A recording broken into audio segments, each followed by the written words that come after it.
Hola, amigas y amigos, saludos muy cordiales. De nuevo con ustedes para continuar con esta serie que estamos realizando de síntesis por capítulos del libro Bases, Mediaciones y Futuro de la Educación a Distancia en la Sociedad Digital, que ha editado la editorial Síntesis.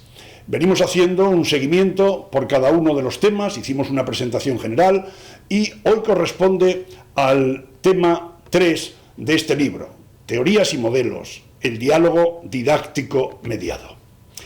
Recordarán ustedes que me estoy basando en el esquema que tienen ustedes aquí en la pantalla, en el que verían que nosotros visualizamos una educación a distancia que está inmersa en una sociedad digital. Y en esta educación a distancia dentro de esta sociedad digital, nosotros estructuramos los contenidos de este libro en 3 grandes bloques: las bases, los fundamentos de la educación a distancia, todo lo que suponen las mediaciones en la educación a distancia y el futuro, hacia dónde vamos.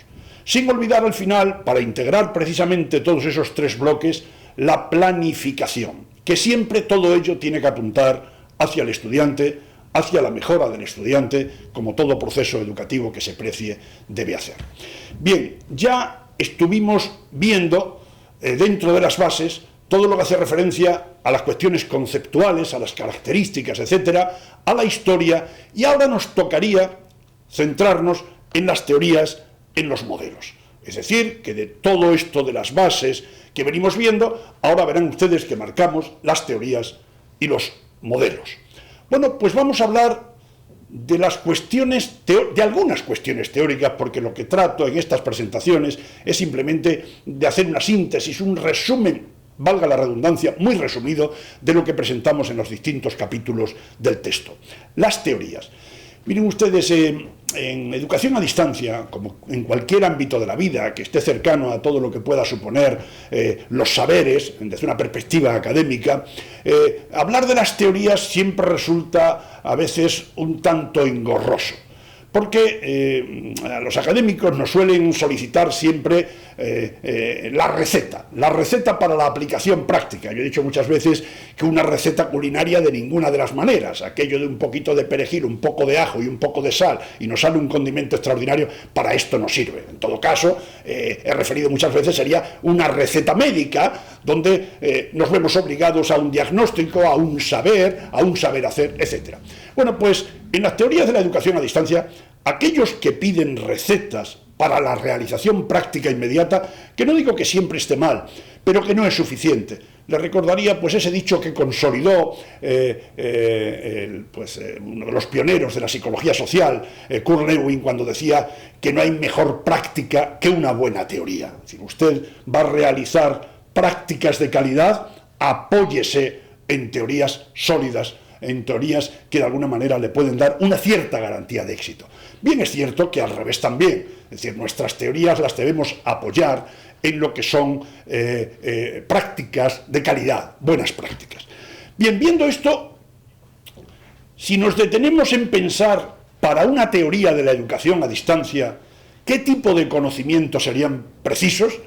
Yo entraría a valorar que podríamos tener conocimientos de índole gnoseológica. Estos son los conocimientos que se refieren al saber. Es decir, necesitaríamos comprender, poder explicar la realidad de la educación a distancia, la realidad de la práctica pedagógica en cuanto a actividad intencional. Toda actividad educativa es una actividad intencional, evidentemente. Ese ámbito de saberes, del comprender y poder explicar toda esa realidad, sería ese ámbito gnoseológico. También conocimientos de índole tecnológica. Pero fíjense que en estos conocimientos de índole tecnológica yo no me quiero referir al instrumental, a la cacharrería. Me quiero referir más a los procesos, es decir, al saber hacer.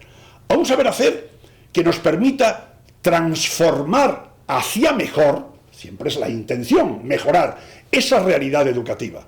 Que podamos proyectar, que podamos controlar, regular, conducir las secuencias distintas de intervención que en todo proceso educativo se tienen que plantear, se tienen que proponer. Y finalmente unos conocimientos de índole axiológica. Aquí estaríamos en el ámbito del deber ser, hacia dónde vamos, hacia el para qué. Y esto tiene que ser desde una dimensión, en definitiva, de valores o metas de formación.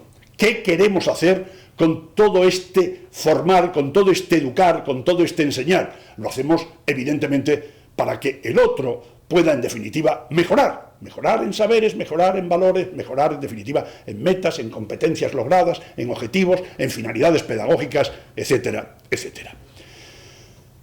¿Qué preguntas nos podríamos hacer para conseguir un marco teórico en el ámbito de la educación a distancia? Pues hombre, aquí en la pantalla van apareciendo una serie de preguntas que se me ocurre que serían interesantes a la hora de plantear las respuestas correspondientes que nos pudieran permitir elaborar ese marco teórico. ¿Qué características definen a la educación a distancia? ¿Cuáles y cómo se presentan los componentes de la educación a distancia? ¿Esos componentes cómo se relacionan entre sí? ¿Qué principios sostienen a los distintos componentes de la educación a distancia? ¿Qué normas nos planteamos? ¿Qué prescripciones generan estos principios? ¿Qué tenemos que hacer en realidad? ¿Qué herramientas? ¿Qué tecnologías? ¿Qué metodologías? ¿Cómo se aplican estas normas y estas prescripciones? ¿Por qué aplicamos estas y no otras? ¿Qué sucedería si se aplicasen de una u otra manera? Todos estos son planteamientos que de hecho nos deberíamos hacer, como qué experiencias relevantes hubo. Es decir, ignorar, por ejemplo, la historia o la evolución en cualesquiera propuestas teóricas que queramos elaborar me parecería un disparate. Tener en cuenta lo que se ha hecho, los éxitos, los fracasos, etc. Yo creo que serían preguntas, ustedes podrían agregar muchas más, que nos vendrían bien a la hora de elaborar un determinado marco teórico. En fin, pensamos que serían precisos, para ese marco teórico, un conocimiento riguroso del sistema conceptual y del lenguaje específico.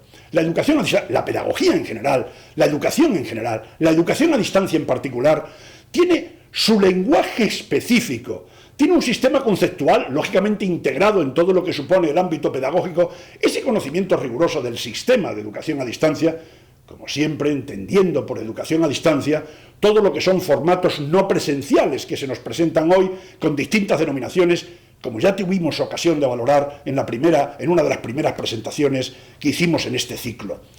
Nos interesa, nos hace falta saber, conocer, poder explicar, poder regular, poder controlar el proceso de intervención pedagógica y finalmente el conocimiento de las técnicas, de las estrategias y también de los modelos de investigación que pueden hacer crecer este conocimiento académico, este conocimiento científico. Dentro de toda la propuesta teórica que se desarrolla en el capítulo correspondiente del libro que estamos sintetizando, pueden ustedes buscar en Internet, en YouTube, un vídeo que desarrolla plenamente los gráficos que les voy a proponer a continuación, que aquí no nos va a dar tiempo a desarrollarlo, pero es el modelo que yo denomino, que lo vengo madurando desde hace mucho tiempo, del diálogo didáctico mediado, es decir, la educación a distancia como diálogo didáctico mediado. De esos tres términos, de esos tres componentes, diálogo, didáctico, mediado, nos referimos brevemente a los diálogos que se nos pueden presentar en educación a distancia. Vean ustedes en la pantalla que yo les presento una serie de dualidades o de dicotomías, si quieren ustedes, de tipos de diálogos. Tendríamos los simulados, el diálogo simulado que uno hace consigo mismo, siempre que se estudia, siempre que se procesa, se reflexiona, uno se cuestiona, y el diálogo simulado que se hace con los buenos materiales de educación a distancia. Materiales, sean impresos, sean digitales, sean del tipo que sea. Es un diálogo, si aquellos materiales están bien elaborados, nos están cuestionando constantemente, estamos dialogando con ellos. Por otra parte, tendríamos los diálogos reales que en educación a distancia existen, sea por teléfono, sea en alguna sesión presencial, sea hoy a través de los medios digitales que se ponen a nuestra disposición. Unos diálogos de carácter síncrono, en directo, que podíamos hacer, por ejemplo, por teléfono, o que podíamos hacer en un chat, o asíncronos, en diferido, que podíamos hacer con el correo postal que utilizábamos en los primeros tiempos de la educación a distancia, con el correo electrónico, en un foro, por ejemplo. Diálogos unidireccionales, solo en dirección vertical, pero unidireccional, docente-alumno. Es el diálogo de ese magistrocentrismo al que después nos referiremos, que el docente es el que tiene la iniciativa, pero solo él es el que se dirige hacia el estudiante. O multidireccionales, serían docente con los alumnos con los alumnos entre sí, en fin, en todos los sentidos. Los diálogos verticales, que ya sí contemplarían docente-alumno, pero también que el alumno pueda iniciar el diálogo, pueda preguntar, pueda consultar, y los diálogos horizontales, que podrían ser alumno-alumno, alumno-alumnos, alumnos-alumnos. Todo esto, por ejemplo, en los sistemas digitales de enseñanza y aprendizaje, naturalmente ustedes lo pueden visualizar perfectamente.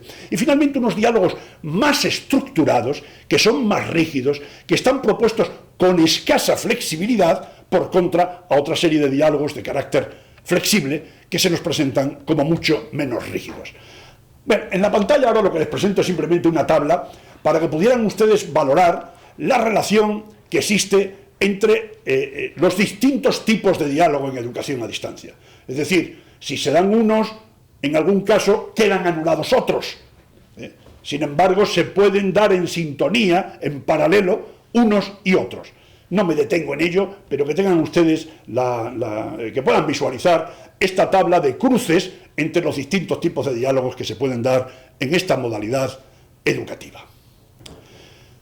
Vamos a dar un paso más en este modelo del diálogo didáctico mediado. Vamos a ver los componentes y las dimensiones de esas tres palabras a las que nos estamos refiriendo. Tendríamos la educación a distancia. La educación a distancia se produce en un contexto social e institucional. Siempre hay un contexto en la sociedad de carácter económico, de carácter político, de carácter puramente social, y también un contexto de carácter institucional. En la institución en la que se propone el programa, en la que se propone el curso, la asignatura, la actividad formativa, en definitiva. Y nos encontramos con que se tienen que dar esos tres componentes: diálogo, didáctico, mediado. Si se da uno solo, aquello no va a funcionar. El componente diálogo estaría dentro de la dimensión social. Le pongo ahí una S, sería la dimensión comunicativa, de relación, la dimensión social. Por otra parte, el segundo componente, didáctico, estaría lógicamente en la dimensión pedagógica. Si estamos en un ámbito educativo, evidentemente queremos educar, queremos formar, queremos enseñar, queremos que el otro alcance unas competencias, unos objetivos, unos fines. Pero estamos en un ámbito pedagógico y en un componente de carácter didáctico. Y finalmente el tercer y último sería la mediación, que evidentemente yo me quiero referir a una mediación de carácter, de dimensión tecnológica. Sería la T. Vean ustedes que cada uno de ellos por sí mismo no lograría hacer una educación a distancia de calidad, pero ni siquiera de dos en dos. Miren ustedes ahí en los espacios que quedan, que yo he propuesto esa suma de términos, esa suma de palabras. Tampoco podríamos lograr una educación a distancia de calidad. Tendríamos que integrar los tres: el diálogo, didáctico, mediado. Y ya este ámbito de la teoría, dentro de esta presentación que les estoy haciendo, esta parte, la quiero terminar con esa pantalla que tienen ustedes ahí. Es un poco compleja. Por eso yo les invitaría, antes haría una diapositiva en la que hacía referencia a un vídeo que pueden ustedes encontrar en YouTube, en mi canal, en el canal UNED. Tienen ustedes un vídeo que hace un desarrollo detallado de toda esa presentación que tienen ustedes ahora ahí en la pantalla, que a simple vista puede parecer un poco compleja, que resume todo el diálogo didáctico mediado, que son los términos que centran ese gráfico. Ahora, miren, me permiten que solamente, si siguen el indicativo de mi ratón, pueden ver ustedes que es un rectángulo lo que se plantea en la pantalla, y como si fuese aquí un eje de coordenadas, vertical y horizontal, las abscisas en horizontal, las ordenadas en vertical. En el vertical tendríamos de menos a más autoestudio, de menos a más estructura. Y en el horizontal tendríamos de menos a más tecnología, de menos a más autonomía. Vean ustedes que el rectángulo este hipotético yo lo he dividido en 4 cuadrantes. Vean ustedes el 1, el 2 abajo, el 3 arriba a la derecha y el 4 abajo a la derecha. Imagínense que son 4 cuadrantes exactamente. Miren que en los cuadrantes 1 y 2, es decir, a la izquierda del gráfico, todo lo que aparece en esos cuadrantes es una referencia a la educación a distancia de corte convencional.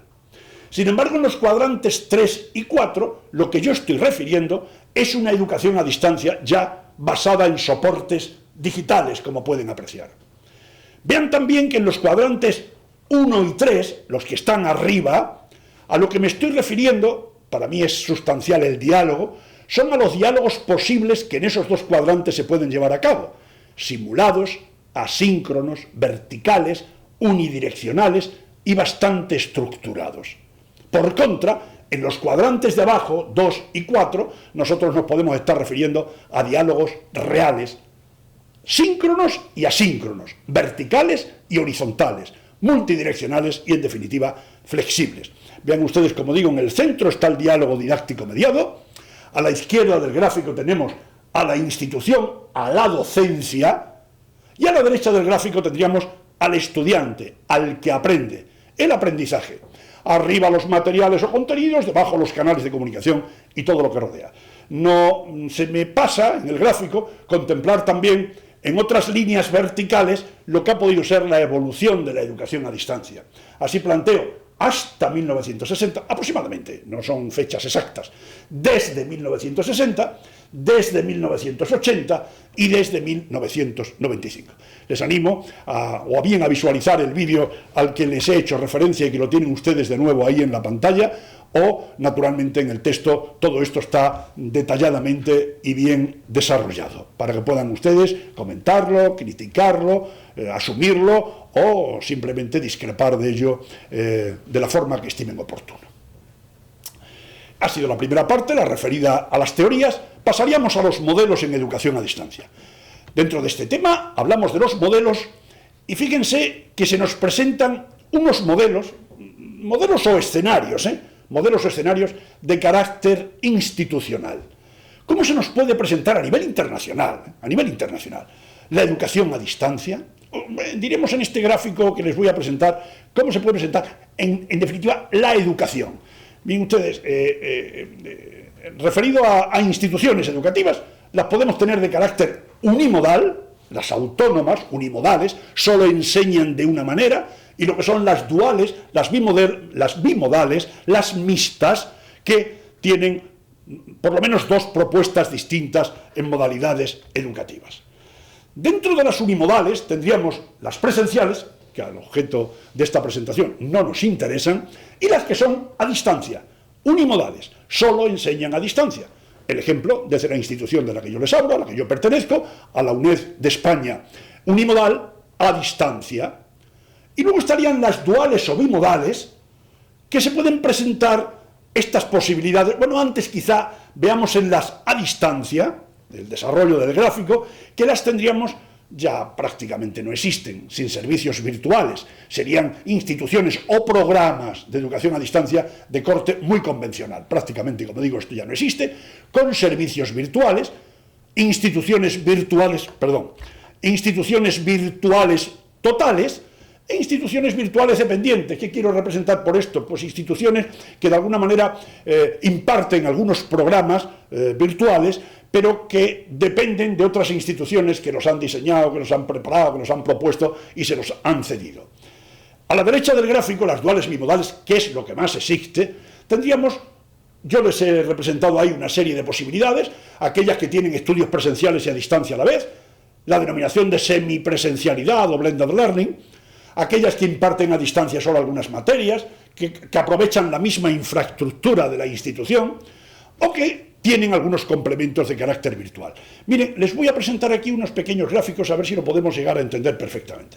Vamos a imaginar, por ejemplo, una universidad con 4 facultades, con 4 centros, con 4 escuelas. Y vean ustedes ahí en el 1, que les propongo, que de las 4, 3 de ellas enseñan presencial, modelo presencial, y tienen otra que sus estudios son a distancia. O sea, la Facultad de Educación, la Facultad de Derecho, la Facultad de Psicología o la Escuela de Ingenieros, la que sea. Esta sería una posibilidad de una institución, si estamos hablando de universidades, de una universidad de carácter dual o bimodal. En el 2 veríamos, por ejemplo, que de esas 4, 2 de ellas enseñan en formato presencial todos sus estudios, toda su carrera, y en otras 2 dan la posibilidad de que los mismos estudios que se realizan en formato presencial, esos mismos se puedan realizar también en formato a distancia. Son muchas instituciones que tienen la misma titulación, prácticamente con los mismos diseños de carácter curricular en cuanto a contenidos, que los proponen en presencia y los proponen a distancia. Estaríamos hablando entonces también de instituciones duales o bimodales. Vean ustedes en el modelo 3 que les propongo ahí, que sería, por ejemplo, una universidad donde todas sus facultades, todas o algunas de ellas, tienen algunas asignaturas a distancia. Es decir, son presenciales, pero algunas asignaturas, por ejemplo, solo se pueden estudiar a distancia o se pueden estudiar en las dos posibilidades, en las dos modalidades. En el 4 lo que les propongo ahí son dos centros, proponen sus enseñanzas en formato presencial y otros dos lo hacen en formato semipresencial, que sería aquello del blended, aquello de la mezcla, aquello de la combinación de situaciones presenciales, de situaciones virtuales o de situaciones a distancia. Combinen todo eso como les venga bien, porque al final lo que les propondría sería instituciones presenciales que tienen más o menos complemento virtual.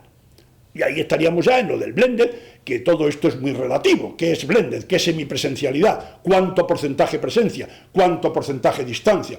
Incluso en mi propia institución se llega a hablar de semipresencialidad. A mí no me gusta. Yo creo que mi institución es una institución a distancia que tiene secuencias, que tiene momentos presenciales, la realización de prácticas que pueden ser obligatorias, las pruebas presenciales que denominan en su propia denominación, que reiteran en su propia denominación ese hecho de la presencialidad y otros momentos, pero no podemos denominar que esto sea una institución semipresencial, una institución a distancia que aprovecha todas las posibilidades que hoy nos brindan las tecnologías para dar, yo pienso, que una formación de bastante calidad. Esos han sido los modelos institucionales. Modelos organizativos en la educación a distancia. Miren ustedes lo que les presento. Es una especie de cubo, no es un cubo exactamente, porque las dimensiones quedan distorsionadas en el tipo de pantalla en la que se presentan, pero bueno, imagínense que es un cubo conformado por otros 8 cubos iguales, más pequeños, del 1 al 8, como ven ustedes el 5 es el que no se ve, porque es el que quedaría debajo del 6 y detrás del 1. Y vean las dimensiones que yo trabajo en ese cubo. Vean que en la parte de abajo yo me refiero al espacio, es decir, los cubos que están en la parte que ahora está señalando el mus, el ratón, el mouse, tenemos el mismo espacio, que estarían aquí, estos 4, diferente espacio. En la dimensión vertical me refiero al tiempo, y aquí con el mouse estoy refiriendo mismo tiempo, diferente tiempo, y aquí en esta otra dimensión de la profundidad hablaríamos de las tecnologías, con escasa tecnología, estos cubos de acá, con mucha tecnología, los de allá. Bueno, los vamos a separar para visualizarlos mejor. Miren, en primer lugar, vamos a ver estos 4. El 1, el 2, el 5 que no se ve y el 6. Aquí los tienen. Miren, lo que quiero referir con estos, que no son los que más me importan, evidentemente, el 1 y el 2, estamos hablando del espacio, mismo espacio antes, mismo espacio ahora. El 1 y el 2 sería, el 1, una presencial convencional, que es el mismo espacio, mismo tiempo. El 2, prácticamente eso no existe, una no directa convencional, que yo denomino, con mismo espacio y diferente tiempo, y ahora, pues lo que le colocamos a todo eso es tecnología, y tendríamos el 5 y el 6 prácticamente no se suele dar, pero el 5 sí que se da, la presencial moderna, con mucha tecnología, en el mismo espacio y al mismo tiempo. Ya me interesan más, mis amigos, los modelos organizativos, contemplando los cubos que están rodeados en un círculo. El 4, el 3, el 8 y el 7. Aquí los tienen separados. Nos referimos, antes era al mismo espacio y ahora diferente espacio, que es la definición de educación a distancia. Hacemos diferente espacio. Así como lo del tiempo, que antes muchas veces se incluía en la definición de educación a distancia, hoy no tiene mucho sentido, por todas las posibilidades de sincronía que existen en la relación. Pero el espacio sí, antes y ahora. El 3 sería en el mismo tiempo, una educación a distancia convencional de carácter síncrono. El teléfono, por ejemplo, funcionaría ahí. Una convencional asíncrona en el 4, ejemplos de ello sería, estamos en diferente espacio y diferente tiempo, aquí en el 4, una convencional asíncrona, por ejemplo, con el correo postal. Ahora metemos las tecnologías en el 7 y el 8. Aquí en el 7 tendríamos una educación a distancia moderna, síncrona, por ejemplo el chat puede ser un ejemplo de esto, y moderna asíncrona, que es lo que más abunda, que podría estar ejemplificada con los foros, con el correo electrónico, con todo lo que supone la relación a través de los sistemas digitales, a través de los sistemas tecnológicos. Entonces, con todo esto, ¿Hacia dónde vamos con esto de la presencia, con esto de la distancia?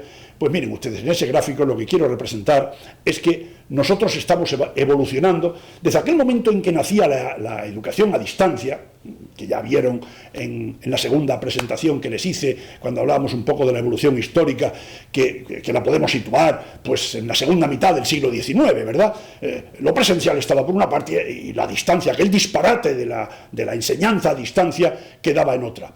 Pero poco a poco han ido confluyendo en ustedes, porque ya en presencia se van haciendo cada vez más situaciones y espacios virtuales, espacios a distancia, y cada vez más. Y hoy, mis amigas y amigos, las fronteras quedan muy difuminadas, quedan como borrosas, y en muchos casos, en algunas instituciones ya no se sabe si aquello es distancia, si aquello es presencia. Es decir, estamos tendiendo hacia la convergencia de los sistemas. Modelos pedagógicos. Bueno, tampoco me voy a detener demasiado en ello, me voy a limitar casi a pasarles con cierta rapidez una serie de gráficos que ustedes los tienen plenamente desarrollados, como es lógico, en el texto que estamos resumiendo. Estos modelos pedagógicos los planteo con 5 variables.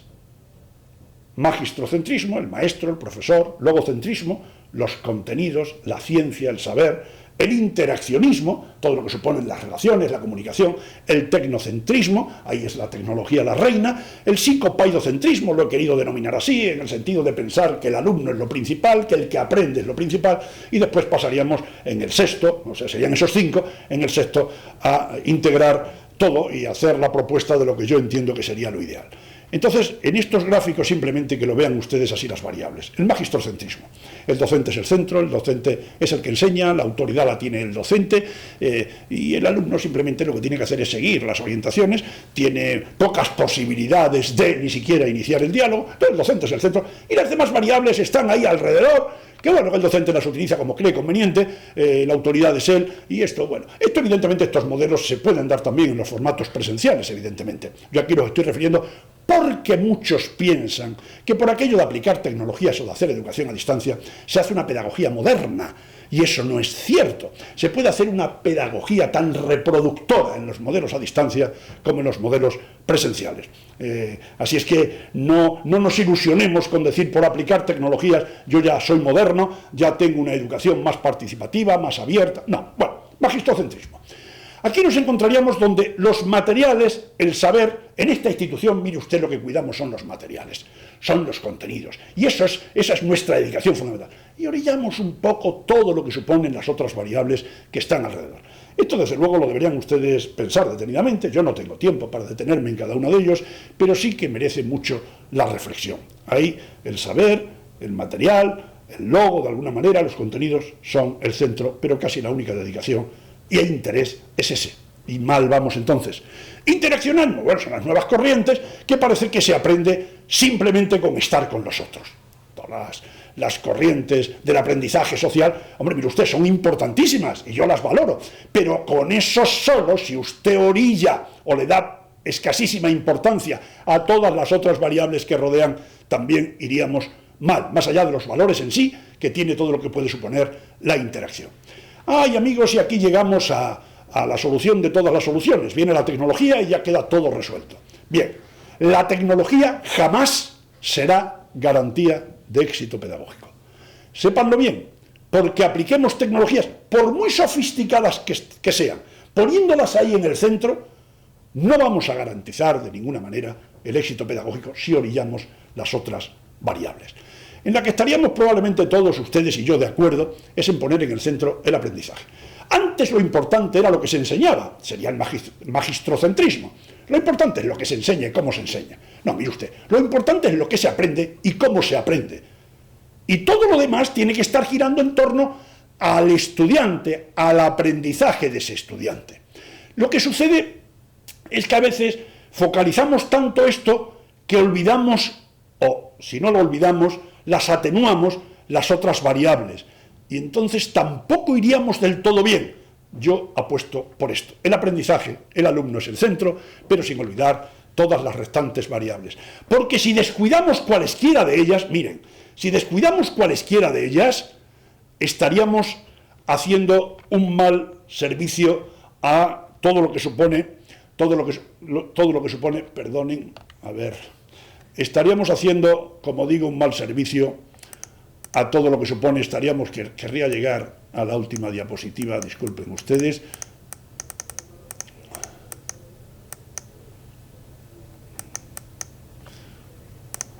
Estamos aquí en todo lo que supone este interaccionismo, este paidocentrismo, este magistrocentrismo, este logocentrismo, integrados plenamente, y de esta manera ciertamente podemos lograr un éxito que es lo que en definitiva perseguimos en cualquier hacer pedagógico que se precie. Bien, han sido algunos aspectos relevantes del capítulo 3 denominado Teorías y Modelos, el diálogo didáctico mediado, de este libro que estamos comentando a lo largo de esta serie, que les invito a verla completa. Ya tenemos algunos vídeos puestos a su disposición y tendremos en lo sucesivo todos los restantes hasta completar esta edición. Ha sido un placer estar con ustedes de nuevo. Muchas gracias.